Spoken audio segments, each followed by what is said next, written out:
précieux. Ils nous l'ont volé. Gollum, Gollum, Gollum. Hey, coupé.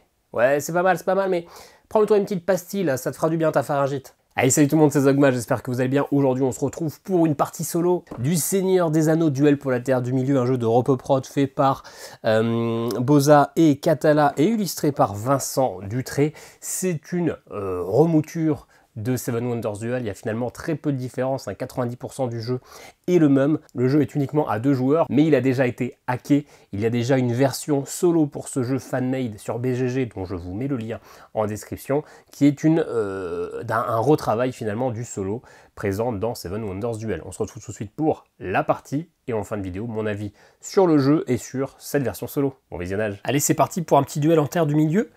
On va tout de suite décider qui jouera Sauron et qui jouera la communauté de l'anneau. En fait, on a un deck de personnages qui va nous donner finalement une personnalité. On n'est pas censé avoir une personnalité qui est compatible avec notre camp, c'est-à-dire qu'on peut jouer Elrond et être Sauron, mais moi je préfère me la jouer un peu plus roleplay, donc on va respecter ça. Et donc, eh bien, notre adversaire sera Saruman pour cette partie. Ce qui m'embête, moi j'aime bien être au Sauron, je trouve ça plus cool, mais bon, c'est pas grave, on va faire les gentils. Ce qui veut dire que moi je jouerai les jetons jaunes et mon adversaire les jetons gris. Et d'ailleurs, comme dans une partie normale, eh ben, Sauron commence avec 2 soldats dans le Mordor, et moi je commence avec 2 soldats à Arnor. Voilà, toutes les autres cartes personnages peuvent être défaussées. Là on aura Saruman jusqu'à la fin de partie contre nous. C'est un jeu qui va se dérouler en 3 aires. Vous reconnaissez la pyramide typique de Seven Wonders Duel avec des cartes face visible, des cartes face cachée, des cartes face visible, des cartes face cachée et ainsi de suite. Et seules les cartes face visible sont disponibles. Et quand je retire celle-ci, on ne retourne celles d'en dessous que quand elles sont totalement libres, c'est-à-dire qu'on a retiré les 2 cartes qui les masquent. À chaque tour, on va avoir 2 possibilités. Prendre une carte et la mettre dans notre tableau. Des cartes vont nous rapporter de l'argent, certaines vont nous rapporter des symboles, certaines vont nous donner des avancées sur la quête de l'anneau, ou d'autres vont nous servir au combat, ou enfin d'autres vont nous permettre de rallier les 7 différents peuples de la Terre du Milieu. Parce que dans ce jeu, finalement, on a 4 manières de gagner. Les 3 victoires totales sont soit je suis présent dans tous les territoires de la carte, et dans ce cas-là, c'est une victoire, j'ai réussi à conquérir la Terre du Milieu. Ou alors, étant donné que je suis la communauté de l'anneau, si Sam et Frodon arrivent jusqu'à la montagne du destin, grâce à cette petite réguette qui bouge, eh ben, je brûle l'anneau et j'ai gagné. Mais attention, si les Nazgûl me rattrapent, eh ben, ce sont eux qui gagnent. Bien évidemment, on a exactement la même distance à parcourir, que ce soit les forces de Sauron ou les forces de la communauté de l'anneau. La troisième manière de gagner, c'est de rallier les 7 différents peuples à notre objectif, c'est-à-dire d'avoir récupéré les 7 cartes différentes, les 7 icônes de cartes différentes. Ici, on voit qu'on a le marteau des nains, bah, si on a les 7, on gagne. Si à la fin des 3 aires, il n'y a pas eu de victoire totale, c'est celui qui sera le présent sur le plus de territoires qui aura gagné. On ne compte pas les points, il n'y a pas de scoring, c'est pas comme dans Seven Wonders Duel, ça va vraiment être une prise de territoire ici. Donc soit je prends une carte et je la mets dans mon tableau, soit je prends cette même carte et je décide de la défausser pour gagner de l'argent. À l'ère 1, quand on défausse une carte, c'est une pièce, à l'ère 2, 2 pièces, à l'ère 3, 3 pièces. L'autre grande possibilité, c'est un peu l'équivalent des pyramides, des merveilles, pardon, c'est de prendre un haut lieu. Et bien un haut lieu, ça me demande des caractéristiques. Par exemple, pour aller au Lindon, il faut que je dépense une pièce si j'ai déjà des forteresses sur la carte, des trucs comme ça. Et il faut que j'ai 3 points bleus, 2 couronnes violettes et un livre vert. Si j'ai ça dans mon tableau, et ben c'est nickel. Sinon, je peux dépenser une pièce par icône que je n'ai pas. Et puis donc, c'est un bonus en one shot. Là, ça me dit de mettre une forteresse au Lindon et d'aller récupérer un jeton. Bref, on reverra ces effets en cours de route. Et c'est tout. Soit on prend une carte, soit on prend un haut lieu. Terminé, c'est réglé pour les règles. Maintenant, à nous de voir dans quelle stratégie on va partir. On va s'arrêter 2 secondes sur cette carte mal imprimée parce que plus beaucoup d'encre et dans une sleeve avec des trucs qui sont pas collés. En fait, j'aurais pu aussi plastifier, mais la flemme d'aller plastifier tout ça. Pareil, là, les cartes sont dégueulasses, mais bon, peu importe. Je vais jouer contre Saruman. Saruman, ça nous donne 3 informations. Il va avoir un pouvoir spécial. À chaque fois qu'il va jouer une carte verte, il aura le droit de faire 2 déplacements de ses unités sur le tableau. On verra en cours de partie les priorités pour ces déplacements. Toutes les cartes vont avoir une icône un peu spéciale qui vont dire, eh ben, ça dépend, c'est la carte spécifique de Saruman. Et ben, on voit que Saruman va plus essayer d'aller chercher des cartes vertes. Et enfin, sur les cartes, quand il y aura cette icône-là en bas à droite des cartes d'action, eh bien, il rejouera un tour. Donc ça, on se remet de côté, on se rappelle, ça nous aidera tout au long de la partie. On a besoin d'un petit D8 parce qu'on va en avoir souvent besoin pour départager des égalités. Je suis la communauté, donc je vais jouer en deuxième avec 3 pièces. C'est Sauron, il commence toujours avec 2 pièces et il va commencer la partie. Donc, eh bien, il prend une de ces petites cartes-là et il les retourne et c'est un axe de priorité. Ça dit qu'il va essayer de prendre une carte de la gauche vers la droite parce qu'il y a cette flèche-là. Il va d'abord essayer de prendre une carte bleue ou verte, sinon une carte rouge, sinon eh ben, la carte de son personnage, c'est-à-dire ici une carte verte. S'il n'y a aucune de ces cartes disponibles, eh ben, il prend soit la carte la plus à gauche, soit la plus à droite, en respectant cet ordre de priorité, donc c'est-à-dire la plus à gauche. Il ne dépense jamais d'icônes. Il n'utilise, en fait, une fois qu'il a pris les cartes, il la défausse. S'il y a un effet immédiat, il le fait, mais il n'a pas besoin de payer, contrairement à moi, où je vais devoir avoir besoin des fois de prérequis. Par contre, avant de piocher sa carte, s'il a 7 pièces, il va prendre un haut lieu. De préférence, qu'il fait gagner directement, mais ça, on y reviendra en cours de partie. En l'occurrence, ça sera sa seule manière de dépenser de l'argent, et il va toujours le faire si possible. Bon, il commence avec 2 pièces, donc on doute bien qu'il ne peut pas prendre un haut lieu directement. Donc là, c'est simple, il regarde de la gauche vers la droite, est-ce qu'il y a une carte bleue ou une carte verte? Eh bien, il n'y en a aucune. Est-ce qu'il y a une carte rouge? Il n'y en a qu'une. Est-ce qu'il y a sa carte prioritaire? C'était une verte, donc non. Non. Du coup, il prend la carte la plus à gauche. Une carte d'or, ça dit simplement qu'il prend 2 pièces d'or. Moi, je vais défausser directement ces cartes, je ne vais pas faire un tableau, parce que finalement, pour lui, ça sert à rien d'avoir son tableau, à part pour les cartes vertes, mais sinon, tout le reste, ça peut partir à la poubelle, puisqu'il n'a pas besoin de chaînage, il n'a pas besoin de savoir les cartes qu'il a déjà pour débloquer d'autres cartes. Donc, on va se libérer cette zone-là pour mettre ma main, parce que ma main a besoin d'être reposée. La carte qu'on a utilisée n'avait pas une petite icône rejouée, donc, c'est à nouveau à moi. Ou plutôt, ça sera mon premier tour de la partie. Alors, on voit qu'il y a des cartes face visible. On voit que si on veut partir sur une stratégie peuple, et on sait que lui, il va faire une stratégie peuple, il va essayer d'avoir des cartes vertes, donc ça va être bien de ne pas lui laisser toutes les cartes vertes. Et si je veux prendre celle-ci, je vais avoir besoin, dans mon tableau, d'une icône avec une couronne. Et écoutez, je la prends, et je la mets dans mon petit tableau. En plus, c'est pas mal, parce que sur 2 zones ici, j'ai besoin d'une couronne.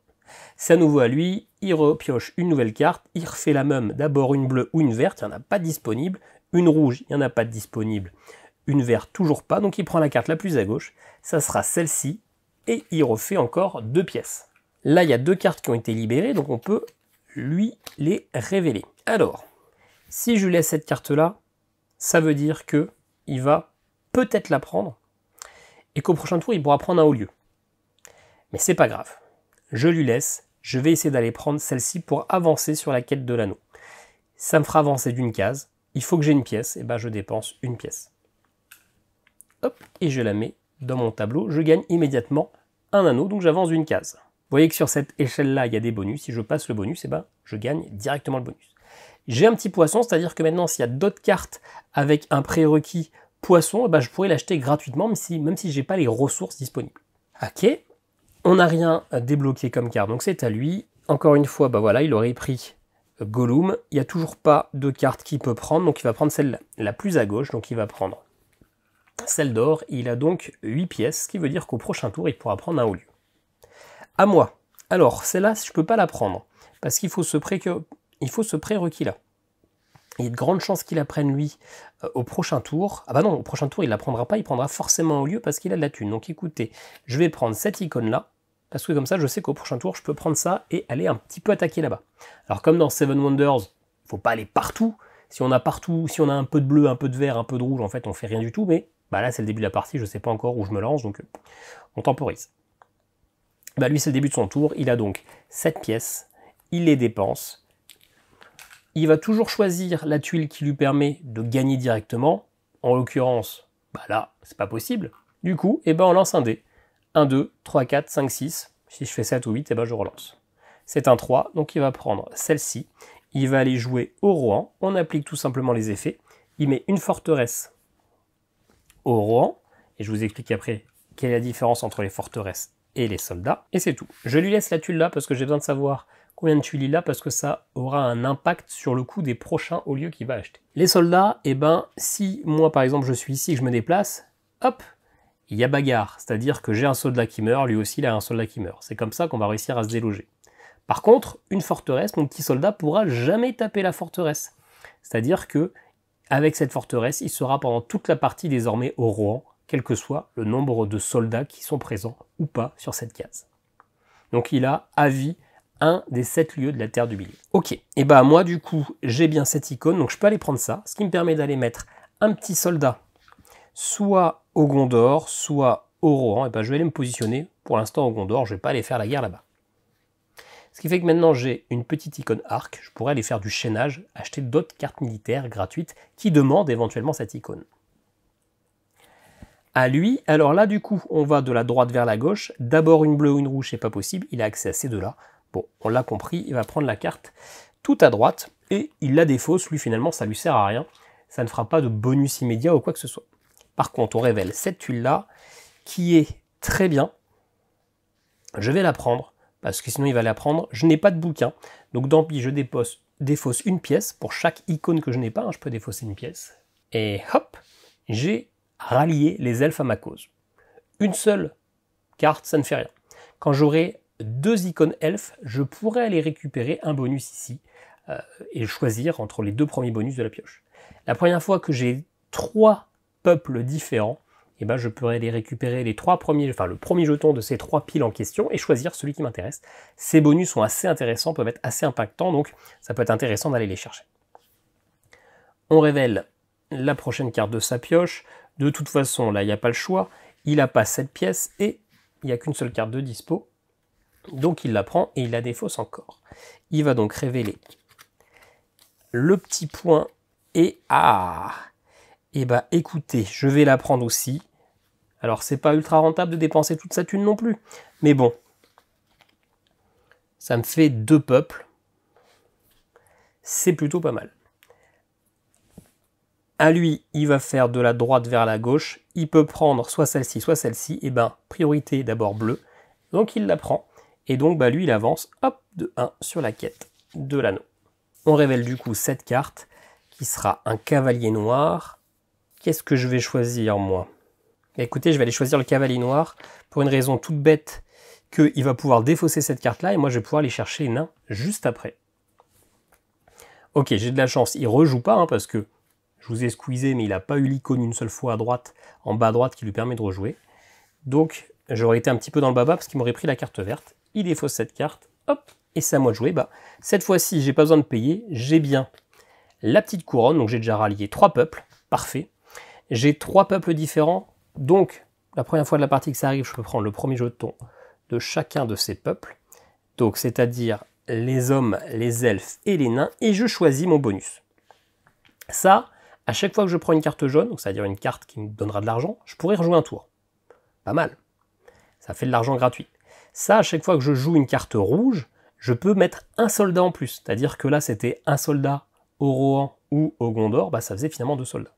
Et là, bah, c'est le pouvoir de Saruman. À chaque fois que je joue une carte verte, eh bien, je peux faire des déplacements sur la carte. J'aime moins. Celle-là, je vais la relaisser. Donc, je la remets pile au-dessus de la pioche. Et écoutez, on va peut-être aller essayer d'aller pas trop jouer militaire parce qu'on a déjà pas mal de cartes vertes. On va essayer de prendre ça. À chaque fois qu'il y a de l'or, eh ben, que je prends de l'or, je rejoue un tour. Comme ça fait un tour où je gagne de l'argent et un autre tour où je joue. Ça peut être pas mal. À lui, alors, là, bah, de toute façon, il n'y a qu'une carte. Donc il va prendre celle-ci et il n'en fait rien. Vous voyez qu'il y a cette icône-là. Ça correspond, alors vous voyez sûrement pas, parce qu'impression de très mauvaise qualité, hein, mais on a fait comme on peut un samedi soir. C'est exactement la même icône-là. Il y a 2 types d'icônes différents et ça correspond à la sienne. Et ben il peut rejouer un tour de plus. Hop, donc on révèle les cartes. Soit il va prendre Gollum, soit il va prendre le bleu. Et a priori, il va prendre Gollum. Il prend rarement les cartes grises, sauf s'il n'a pas le choix. D'abord, les cartes vertes, parce que c'est sa carte de prédilection. Il n'y en a pas. Sinon, une bleue et une rouge, et ben c'est celle-ci. Et il avance encore de 1 sur la quête de l'anneau. Moi, est-ce que je peux avoir un haut lieu? Non, hein, j'ai rien, donc je suis obligé de prendre celle-ci. Un point bleu. Et à lui, désormais, bah, il va prendre la carte rouge la plus à gauche. Et il ne rejouera pas. Carte rouge la plus à gauche, ça nous dit qu'il joue soit 1 à Enedvite, soit 1 au Rovagnon. Il va en priorité se mettre là où il n'est pas. Là, il est nulle part. Ensuite, il va en priorité essayer de me déloger. Donc se mettre à un endroit où moi j'ai un soldat mais pas de forteresse. Sinon un endroit où j'ai un soldat et également une forteresse, même s'il sait que ça ne me fera pas perdre le territoire en réalité. Là, il n'y a ni l'un ni l'autre. Donc on le joue au dé. De 1 à 4, il ira là. De 5 à 8, il ira au Rovagnon. Il va ici. Bien. Celle-là aussi, je peux la défausser. Hein. Les seules cartes qui nous intéressent de garder en mémoire, ce sont les cartes vertes pour les peuples. Allez, moi de la prendre, celle-ci, je la prends volontiers.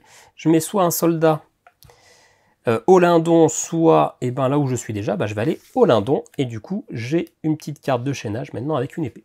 Ce qui fait que si la partie s'arrêtait là, on était à égalité parce qu'on est à 3 territoires chacun, mais bien sûr, il y a 2 aires. On va donc passer sur la deuxième pyramide. Voilà, et comme c'est moi qui ai terminé la manche, c'est lui qui va commencer la prochaine.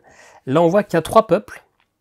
Il y a celui-là que j'ai pas, donc ça serait bien essayer d'aller chercher, en tout cas à la fin de la manche, les hobbits. Il y a de grandes chances que là, il commence par prendre Gollum, et du coup, il commence à avancer largement vers la montagne du destin, ça va être un peu relou. Il prend de gauche vers la droite une carte bleue, il la prend, il avance de 2. 1, 2, il a dépassé la petite pièce, donc il prend un or. Ok. Allez, on révèle cette carte, qu'est-ce que ça va être? Une carte de combat que je ne peux pas faire, parce que je n'ai pas de cœur, et je n'ai pas une couronne. Enfin, si j'ai une couronne, mais j'ai pas les cœurs, et j'ai pas d'argent. Donc, possibilité, soit je défausse une carte qui m'intéresse moins, pour gagner 2 pièces, en l'occurrence je peux aller défausser cette carte combat. Ouais, je crois que c'est ce que je vais faire, je vais défausser très volontairement cette carte combat. C'est la deuxième manche, donc quand je défausse une carte, j'en prends 2. Je prends 2 pièces, hein, pas 2 cartes. Donc c'est cool, parce que du coup, moi le combat, je pouvais pas le faire. Je tiens pas trop à ce qu'il la prenne, et du coup, soit il va prendre l'or, soit il va prendre la grise. Une chance sur 2, on verra bien. Et il va prendre l'or, c'est dommage. La droite vers la gauche, c'était la carte que je voulais, parce que moi j'ai mon petit bonus ici. Allez, tant pis. Et en plus, ça le rapproche d'un autre haut lieu. Allez, on révèle un petit olifant. Il n'y a pas d'icône de rejouer, donc c'est à moi. C'est à moi, je vais prendre ça. Hein. Je vais pas lui ouvrir les cartes, quoique il va aller prendre le combat, il va aller se mettre au Lindon, ou ici. Est-ce que j'ai envie que ça revoie, mais là... Qu'est-ce que j'ai envie? Tant pis, je lui laisse le combat, je prends ça. Ça me va. D'ailleurs, j'ai oublié, hein, mais au début de l'ère, on remplit les hauts lieux. Hein. Donc là, je vais pouvoir quasiment aller faire ça. Pas mal, pas mal, pas mal. Alors, lui, sa pioche, elle est vide. Donc quand sa pioche, elle est vide, il remélange toutes ces petites cartes. Et puis, a priori, il va aller choisir la carte militaire. Hein. C'est sûr à 99%. Je connais pas toutes les cartes par cœur, mais ça m'étonnerait qu'il y ait une carte où il n'y ait pas le truc rouge. Ouais, du coup, j'ai peut-être pas fait un super choix, mais écoutez... On l'a fait avec le cœur et c'est tout ce qui compte. D'abord une carte verte, puis une carte bleue ou rouge. Effectivement, il la prend. C'était sûr. Donc du coup, lui, il n'a pas de bonus sur les cartes rouges. Il va pouvoir mettre 2 soldats. Il choisit soit à Lindon, soit à Eadwald. Il va d'abord se mettre à un endroit où il n'est pas. En l'occurrence, il était déjà ici, donc il ne peut se mettre que ici. Ce qui fait qu'il y a 2 soldats à lui et un soldat à moi. Il y en a 2 qui s'annulent. Hop, il prend le contrôle du Lindon. Il prend un ascendant sur la partie. D'autant plus que je suis obligé de prendre cette carte-là, et du coup, je lui ouvre le jeu. Il va pouvoir se faire plaisir. Il va pouvoir se faire plaisir. Allez, à lui, il va aller prendre celle-là, de toute façon, c'est sûr. Effectivement, combat en deuxième position. Il va mettre 2 soldats. Soit au Mordor où il est déjà, soit ici où il est déjà. En l'occurrence, quand il a le choix entre 2 endroits où il est déjà, il se met là où il est un peu moins nombreux et où il n'a pas de forteresse pour essayer de m'empêcher de le déloger. Ok, ça me va. Ça m'ouvre ça, j'ai le prérequis, je prends Gollum et j'avance. On aurait pu se poser finalement la question de plutôt prendre la thune. 2 pièces, c'était peut-être plus intéressant quand même qu'avancer sur cette truc. Ou a priori, je vais pas trop avancer. Ouais, c'est ce qu'on va faire. Alors oui, j'ai vu la carte qui sortait après, mais c'est pas grave. Je vais plutôt prendre la thune. Hein. On va plutôt essayer d'aller chercher la conquête verte. Enfin, le truc vert. Ouais. Parce qu'en plus, il a trop d'avance. Hein. Enfin, L'avance qu'il a, ça ne change pas grand-chose, mais ce qui veut dire que s'il a de l'avance, ça veut dire qu'il prend des cartes bleues que moi je ne prends pas. Allez, il part vers la droite, et de toute façon, comme il prend jamais les grises, il va prendre celle-ci, qui lui fait avancer de 2, 1, 2, et là, il y a une petite icône, il va pouvoir ajouter un soldat là où il n'est pas.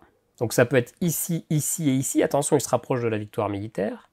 Il va se mettre donc ensuite à un endroit où moi je suis et où il n'y a pas de forteresse, dans l'idée de me déloger, et là où je suis le moins nombreux. Donc il va hop aller au Gondor, comme ça il me vire. Il se met pas aussi, mais il me vire, il se fait un peu de place. Il y a l'icône qui correspond à son icône, donc il peut rejouer. Ce qui me va, parce que comme ça il va prendre cette carte-là. D'ailleurs, non, il va pas prendre cette carte-là, on annule. On annule même sur le papier le tour d'avant, parce que, petit détail, à la deuxième ère, ce n'est plus 7 pièces dont il a besoin pour aller acheter une tuile, c'est 5 pièces, plus une pièce pour chaque forteresse qu'il a déjà. Donc en l'occurrence, dès qu'il a 6 pièces, il achète un haut lieu. Donc il aurait déjà dû le faire le tour d'avant, et donc ne pas piocher cette carte-là, mais c'est pas grave. On va dire que c'est qu'il avait récupéré de l'argent ce tour-ci, et donc il va faire son tour là. Allez, en soi, ça m'embête un peu plus de le faire comme ça, mais c'est pas grave. Donc, ça lui coûte 6 pièces. Il va se mettre il va prendre un endroit qui lui permet de gagner directement, c'est pas possible. Et bien dans ce cas-là, il lance le dé, que j'ai perdu, qui est là. Encore une fois, 1, 2, 3, 4, 5, 6. Il a fait un, il prend celle-ci. Ce qui fait qu'il fait une forteresse au Lindon. Et ça, et ben, il va pouvoir aller récupérer un des pouvoirs des clans. Encore une fois, on lance un D8. Il y a jusqu'à 7. Il a fait le 4. 1, 2, 3, 4. Et là, il prend le premier. Il ne choisit pas. Il prend un pouvoir des hobbits. Qui est que maintenant, à chaque fois qu'il va jouer une carte bleue, eh bien, il pourra mettre un soldat. Bien. Allez, moi, je prends celle-ci avec une pièce.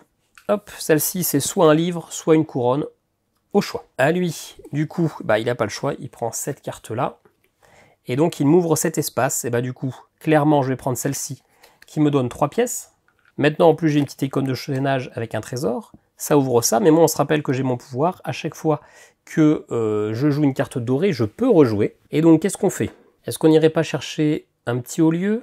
Ouais, celui-ci. Comme ça, je lui laisse prendre une des cartes là. Il me faut déjà une pièce par forteresse. Bah, j'en ai pas pour l'instant.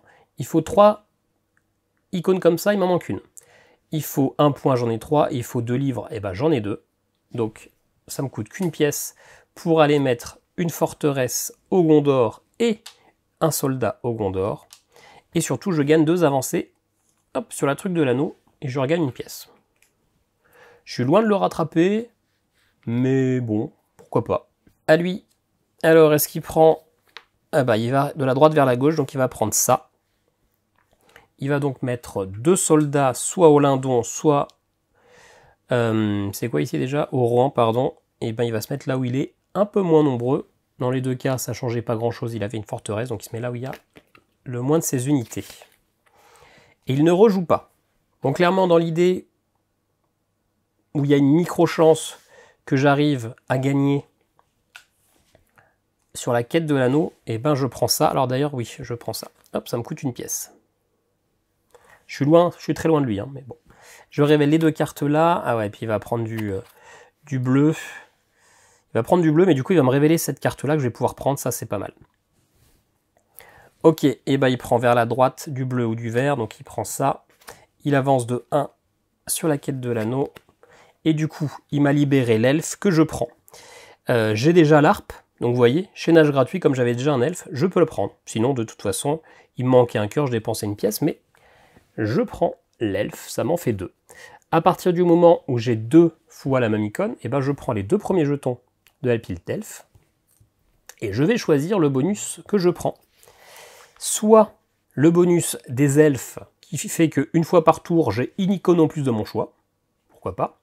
Soit le bonus, bah non c'est ça le bonus des elfes et ça c'était quoi? Ah oui non, les 2 bonus des elfes bien sûr parce que j'ai 2 elfes, autant pour moi. Qui fait que lorsque je joue une carte rouge, je peux placer toutes les unités concernées dans une des 7 régions. Donc en fait, je n'ai plus à m'obliger à respecter ça, je peux mettre où je veux. On est quand même loin de gagner le militaire, il a plein de soldats. Donc écoutez, je vais plutôt prendre ça, d'avoir une petite icône peut-être pour aller chercher un haut lieu ou valider une carte que je n'aurais pas pu prendre. Allez, je remets ça au-dessus. À lui, en espérant qu'il prenne cette carte-là, comme ça je peux aller prendre ça, ça serait cool. Et ben non, il va prendre vers la droite. Donc, il prend ça et il défausse. Il ne rejoue pas. Du coup, eh ben, j'ai pas le choix, hein. Je prends cette carte-là. Je vais plutôt aller la vendre. J'ai pas besoin j'ai assez d'icônes, donc je la vends à la deuxième ère, ça me rapporte 2 pièces. J'ai pas besoin non plus d'avoir autant d'argent en vrai, hein, mais bon. Et donc, à lui de jouer, en espérant qu'il joue pas 2 tours de suite. Non, ça va, il va partir. Ah, il prend en partant de la droite. Donc, il prend l'icône que je voulais, moi.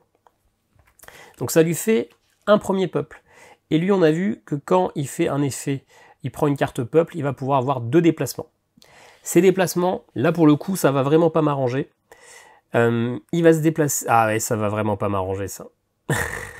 Ils essaient de se déplacer pour avoir la victoire immédiate. Alors, il n'est pas ici, ici et ici. Il va plutôt se déplacer là où il n'a pas de forteresse, évidemment. Hein. Et il va essayer de me déloger à un endroit où je n'ai pas de forteresse, et donc où il y a autant de mouvements, et où il y a autant de soldats que de mouvements. Donc là, on a vu qu'il y aurait 2 mouvements. Donc bah, du coup, s'il déplace ces 2 soldats-là, hop, il me vire, et il se vire aussi. Évidemment, on s'entretue. Alors en vrai, ça me dérange pas tant que ça, parce que je ne compte pas faire la victoire totale, mais quand même. Allez, bah, je prends celle-ci. Elle est gratuite parce que j'ai déjà un humain. Ça me fait 2 humains. Donc ça ne me fait pas avancer sur cette truc verte que j'espérais vraiment aller récupérer. Il m'a pris celle que je voulais. Hein. C'était mon seul objectif de la manche. Mais bon, en tout cas, j'ai 2 humains, donc je peux récupérer un bonus. Et ben, soit à chaque fois que je prends une carte dorée, j'avance sur la communauté de l'anneau, soit à chaque fois que je prends une carte rouge, je joue une carte rouge, je peux rajouter un soldat. On va prendre les dorés, mais je sais qu'à la dernière manche, il n'y a pas beaucoup d'argent quand même. Hein. Et qu'en plus, j'ai plein de thunes, donc c'est pas ultra intéressant. Du coup, je suis mal barre. Je suis mal barre parce que là, on passe à la dernière manche et que je n'ai pas la majorité sur le territoire, que je suis du coup très loin d'avoir les 6 peuples, parce qu'il m'en manque 3, et que je suis loin de le rattraper au niveau de la quête de l'anneau. Hein. Donc là, ça sent la baise. Donc c'était moi qui avais terminé la manche, donc c'est lui qui commence.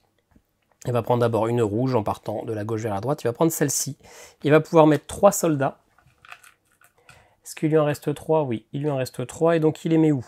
Soit ici, soit ici. Ben, ça me va. Il va aller se blinder là. Ça ne va rien changer pour moi. Alors bien sûr, c'est une version solo qui est toute jeune. Hein. Ça fait quelques jours qu'elle est là. Il y a eu peu de playtests. Donc peut-être que la règle sera amenée à évoluer. Si vous voyez cette vidéo dans quelques mois, possible que les règles soient plus exactement les mêmes. Ben, ça fait partie du jeu. Hein. Oh, ça fait partie du jeu. Et ben, il manque les... Ah bah, alors je peux utiliser ça pour que ça fasse 5 heures. Et donc il me manque encore une pièce. Hop, je prends les ents. Ce qui fait que j'ai 4. 4 quoi 4... ouf. Ouh, il est vraiment pas loin de gagner là. Ok. Bon, j'ai 4 peuples, il en faut 6. Il est vraiment pas grand chose de gagner parce qu'il est quasiment partout sur les terres du milieu. Hein. Ça va être chaud, ça va être chaud. Par contre, j'ai ça qui me manque. Ça, je l'ai déjà. Ouais. Donc, je sais même pas s'il y a la dernière ressource qui me manque. Ok, alors il va partir de la gauche et prendre la première carte disponible. Il ne rejouera pas. Celle-ci, ça fait qu'il me tue un soldat. Bah, j'ai qu'un soldat, de toute façon. Donc, il est vite choisi. Je ne vais pas vous expliquer les priorités. Et il me défausse 2 pièces. Ok, allez, faites qu'il y ait du vert. Alors, il y a du vert. Ah, il y a du vert, mais oui, il m'intéresse. Alors, d'abord, je prends le 5. Et j'ai le petit coffre, donc c'est 5 pièces gratuites. Est-ce que c'est si rentable de libérer le 5, d'ailleurs? Parce que si je fais ça, ça lui ouvre l'accès. Non, je ne vais pas le prendre. Hein. Je le prends pas. Non, clairement, je le prends pas. Parce que si je prends ça, ça lui ouvre la guerre. Et donc, il va aller se placer en Arnor. Oui, en Arnor, ça lui fera un lieu de plus. Donc non, je fais pas ça. Je fais pas ça. Je fais pas ça. Ou je fais ça? Est-ce que je fais ça ou est-ce que je fais pas ça? Je sais pas. Parce que du coup, ça permet de rejouer, de reprendre cette carte-là. Mais finalement, même si je prends cette carte-là, il va pouvoir aller se mettre en Arnor. Hein. Parce que la carte-là sera libouille, donc Autant que je prenne ça et que je prenne quand même mes pièces. Hop. Du coup, à chaque fois que je prends une carte dorée, j'avance de 1 sur la communauté de l'anneau. Je peux aller placer un soldat. Je vais aller placer un soldat. Je sais qu'il va jouer en Arnor, donc je vais mettre un soldat. Même si je sais qu'il va me le tuer, mais comme ça amoindrira ses forces. Et je peux aller rejouer. Je prends ça gratuitement. J'ai donc 1, 2, 3, 4, 5 des 6 peuples. Il me manque les hobbits. Et je ne sais pas s'il y a une carte hobbit. On verra ça. D'ailleurs, il manque une carte là. Il manque une carte. Bah oui, il manque une carte là. Ouais. Alors du coup, on va prendre la dernière de la pioche. Parce que ça veut dire qu'elle n'était pas... que c'est pas une carte qu'on a défaussée. Hop là. Je sais pas comment je me suis fait. Du coup, c'est lui. Hein. Là, il a un large choix des possibles. Il va prendre une carte rouge, c'est sûr. De toute façon, de la gauche vers la droite, et il va prendre celle-ci. Il va donc prendre 3 soldats. Alors, par chance, comme il a plein de soldats et que je le déloge pas, ça sera ses 3 derniers soldats. Après, il ne pourra plus rien faire. Et il va se mettre à Arnor parce que j'y étais et pas lui. Donc finalement, il récupère quand même un petit soldat. Il lui reste 2 endroits à contrôler. Il a gagné.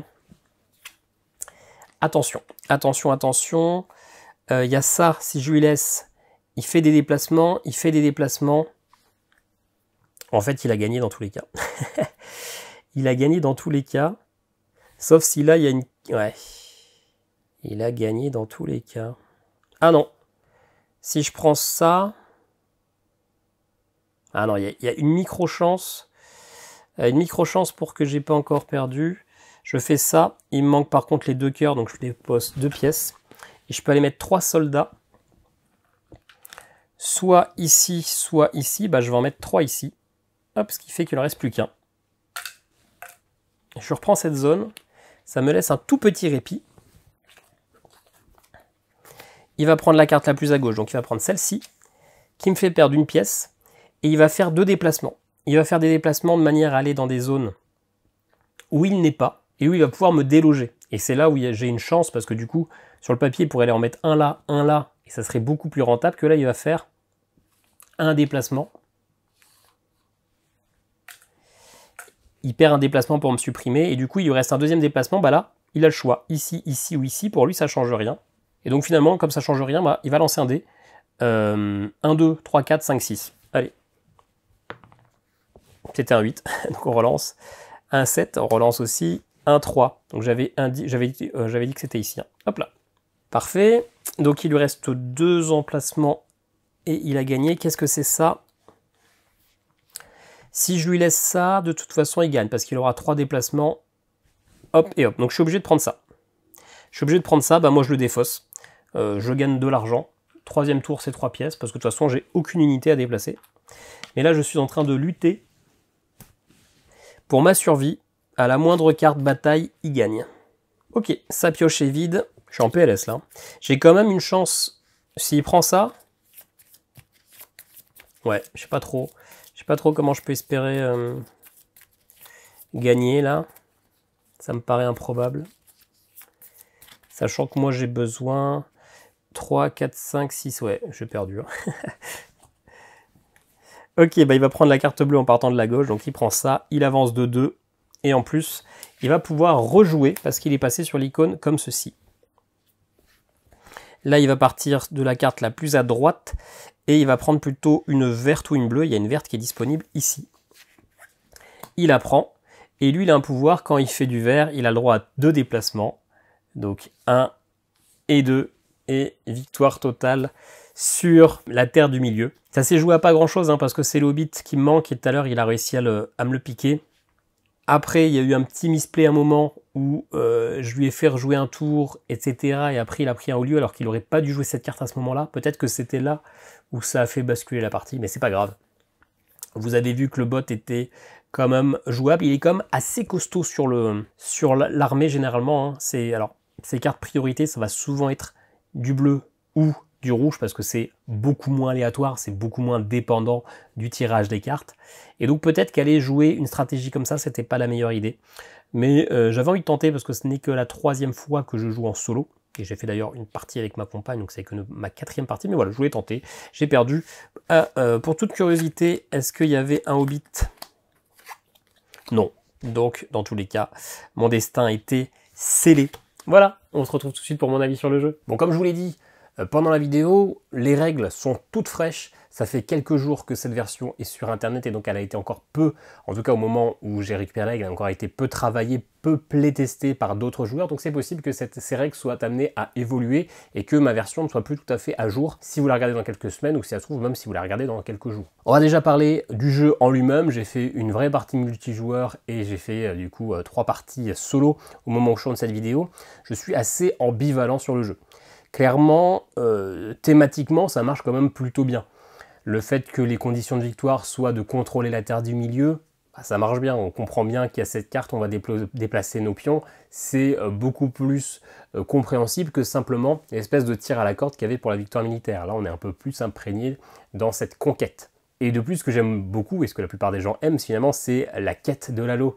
La petite réglette transparente qui fait que le Nazgûl rattrape les hobbits ou que les hobbits vont jusqu'à la montagne du destin. C'est tout con. On va tous les deux avoir exactement le même nombre de cases à franchir pour atteindre l'arrivée, mais du coup, grâce à cette petite réglette, on a vraiment l'impression d'une course-poursuite, de devoir rattraper Frodon. Et j'avoue que c'est vachement bien. Et là, finalement, c'est vraiment juste l'objet qui crée la sensation et non pas la règle. Parce que la règle, finalement, elle est toute bête, il n'y a rien d'extraordinaire. Mais ça, c'est vrai que ça marche plutôt bien. Donc, thématiquement, je suis quand même plutôt convaincu par ce jeu. La conquête militaire et la quête de l'anneau, c'est parfait. Après, clairement, on va le comparer à Seven Wonders Duel. Parce que moi, j'ai déjà Seven Wonders Duel. Alors, pour la petite anecdote, c'est le premier jeu où j'ai imprimé un Fahrenheit solo. Seven Wonders Duel, sauf que je ne l'ai jamais découpé et donc je n'ai jamais joué en solo à Seven Wonders Duel. Mais ceci dit, le jeu de base, je le connais relativement bien parce que c'est l'un des jeux préférés de ma compagne. Donc à une époque où on jouait régulièrement à deux, on jouait souvent à Seven Wonders Duel et donc elle me mettait souvent ma petite pétée. Déjà, si vous avez Seven Wonders Duel, vous avez quand même à 90% le même jeu. La seule différence, c'est la conquête militaire qui est un petit peu différente. C'est plus juste du tir à la corde, c'est cette carte. Mais moi, je trouvais qu'il y avait plus de pression justement à voir le petit curseur bouger d'un côté ou de l'autre, que là, finalement, on a 4, 5, 6 zones, on a l'impression d'être un peu plus souple. Alors en vrai, j'imagine que le delta entre les deux versions, c'est un peu la même chose, j'imagine que l'algorithme est un peu le même, mais j'ai moins cette sensation de pression de voir les pions sur la carte. Et de me dire, là, il a un pion, c'est facile, je peux vite aller le déloger en mettant un autre pion et comme ça, basta. Que cette notion de tir à la corde, d'ailleurs, le nombre de fois où j'ai perdu là-dessus, c'était assez impressionnant. Ensuite, et c'est ce qui me dérange le plus, c'est que finalement, là, même si j'ai dit que dans Seven Wonders, dans le Seigneur des Anneaux Duel, thématiquement, les objectifs de victoire fonctionnent bien, l'action de prendre des cartes, je la trouve un peu molle. C'est exactement la même, et je prends des cartes avec un dessin, avec une icône, avec une compétence, mais j'ai pas bien compris en quoi cette compétence m'aidait vraiment à prendre les hauts lieux, ou en quoi cette compétence m'aidait à prendre d'autres cartes au-dessus, parce que finalement, dans Seven Wonders, on crée une civilisation. Donc on prend de la pierre, on comprend bien que ça va nous aider à faire un mur, et ce mur-là, il va nous aider, j'ai des bêtises, à faire une maison. Et du coup, le système de chaînage, de créer une carte du niveau 1, puis du niveau 2, puis du niveau 3, allait vraiment bien thématiquement avec cette sensation de créer une civilisation. Là, on prend un nain avec une hache, la carte d'après, ça sera 3 nains avec 3 haches. Enfin, encore une fois, c'est pas un exemple précis, mais je trouvais que le chaînage des cartes était pertinent dans Seven Wonders Duel, là où on prend des cartes, et ok, il y a cette mécanique de pouvoir acheter des cartes gratuitement, mais les cartes les unes entre les autres, je trouvais qu'elles n'ont pas trop de lien, et du coup, je trouve que prendre ces cartes, c'est pas si justifié que ça finalement. L'autre chose, j'ai l'impression, mais là c'est vraiment une impression, que la victoire militaire est la plus importante. J'imagine que c'est pas du tout le cas, parce que j'imagine qu'il y a eu comme des tests en interne, Repoprod c'est pas n'importe qui, les auteurs sont pas n'importe qui, mais dans Seven Wonders Duel, soit on a une victoire totale, militaire, scientifique ou autre, soit on compte nos points de victoire. Là, si on n'a pas départagé, c'est l'occupation de la terre du milieu qui compte, ce qui est logique d'un point de vue thématique, mais du coup ce qui veut dire qu'il y a quand même une obligation d'aller vers la force si vous n'êtes pas capable de rusher, puisqu'à la fin c'est ce qui fera le tiebreaker. Et ça m'embête, parce que du coup j'aimais beaucoup dans Seven Wonders Duel cette sensation d'être vraiment libre, si je voulais totalement abandonner une zone, bah, je pouvais. Alors attention quand même, parce que si vous abandonnez totalement un type de victoire, ça veut dire que l'autre va peut-être se régaler sur toutes les cartes, et donc vous allez vous faire éclater. Mais du coup, il y avait aussi ce choix sur les points de victoire qui allait faire du tiebreaker, et donc sur la troisième manche, les cartes violettes patati patata, il y avait moyen d'essayer de gérer, de jouer au point, et non pas de jouer à la victoire totale, là où finalement, eh ben, c'est un peu plus mou, on a un peu moins ce côté stratégique, alors qu'on pourrait se dire qu'on a un plateau de jeu sur lequel on va se positionner, et donc ça, on va dire que c'est de la stratégie militaire, mais en vrai, eh ben, j'ai l'impression que le jeu est un peu plus lisse, un peu plus mou, et qui va avoir tendance à nous faire jouer sur la guerre. Et d'ailleurs, il y a pas mal des bonus des différentes factions qui nous permettent de jouer des soldats quand on fait d'autres actions. Donc voilà, moi ça m'embête un petit peu dans ce jeu d'avoir cette obligation quand même d'aller jouer un petit peu sur le plateau principal. Alors, ça ne m'a pas empêché de faire une victoire totale contre ma compagne, mais quand même. On va parler très rapidement du mode solo. Le mode solo il marche bien, il y a un paquet de cartes à imprimer. D'ailleurs, je me suis rendu compte que les cartes personnages, en fait, elles étaient toutes en double, une côté gentil et une côté méchant, comme ça vous avez chaque archétype, de sorte que vous pouvez jouer Sauron ou la communauté de l'anneau, ce que je n'avais pas percuté avant, parce que je n'avais pas regardé spécialement les cartes avant de les découper. Ça marche bien, les règles sont simples, en fait j'ai pas grand chose à dire pour une version qui a été faite assez rapidement, qui est certes adaptée d'un autre mode solo, et ben je trouve que c'est tout à fait pertinent. Les duels sont comme assez serrés, c'est rare qu'on gagne très très rapidement, généralement ça va se jouer vers la fin de la 3e année. Après, j'imagine que si on a un joueur assez fin du Seigneur des Anneaux, et ben l'automa manquera peut-être un petit peu de challenge, mais en l'occurrence, si vous aimez jouer en solo, et ben ça vous procurera une sensation totalement comparable à une sensation de joueur, même si là évidemment vous savez d'emblée quelles sont les cartes que l'automa préfère, parce que il y a sa préférence sur la carte, donc ça vous permet d'être un peu plus facile sur le choix des cartes, parce que vous savez à peu près comment il va choisir. Mais mine de rien, ça marche quand même très bien, donc si vous hésitiez, franchement, ce mode solo fanmate, il marche quand même parfaitement. Voilà, donc pour simplifier, pour moi, si vous avez déjà Seven Wonders Duel, ce jeu n'apporte rien. Si vous êtes un fan de Seigneur des Anneaux, et c'est ok, thématiquement ça marche plutôt bien, mais je le trouve plus plat. J'aime moins la narration expliquée par les cartes, j'aime bien les conditions de victoire, mais quelqu'un qui a Seven Wonders Duel, ça ne lui apportera rien. Celui qui n'a pas Seven Wonders Duel, dans ce cas-là, qu'il choisisse thématiquement. Mais même si j'ai bien aimé, notamment ma partie en multijoueur, clairement, c'est pas que je regrette mon achat, mais je trouve que c'est quand même énormément, beaucoup trop le même jeu, avec certes des conditions de victoire qui sont sympas, mais ça n'apporte vraiment pas grand-chose. Donc le jeu reste bon, ça restera un Zogma d'argent, mais ça n'ira pas plus loin. Voilà, dites-moi ce que vous en pensez, est-ce que vous avez joué à Seven Wonders? Enfin, j'arrête pas de me tromper, le nombre de fois où il y aurait eu un cut dans la vidéo pour que je me corrige. Au Seigneur des Anneaux Duel pour la Terre du Milieu. Est-ce que le jeu vous intéresse? Est-ce que ça vous a convaincu ou pas? Qu'est-ce que vous en pensez? Bien sûr, il y a quand même un côté très très opportuniste et mercantile d'avoir sorti cette édition, on va pas se le cacher. Nous, on se dit à très bientôt, n'hésitez pas à vous abonner. Si vous souhaitez me soutenir, vous pouvez acheter vos jeux via le lien affilié Ludum qui est en description. Et puis on se dit à très bientôt dans la vidéo. Ciao, ciao.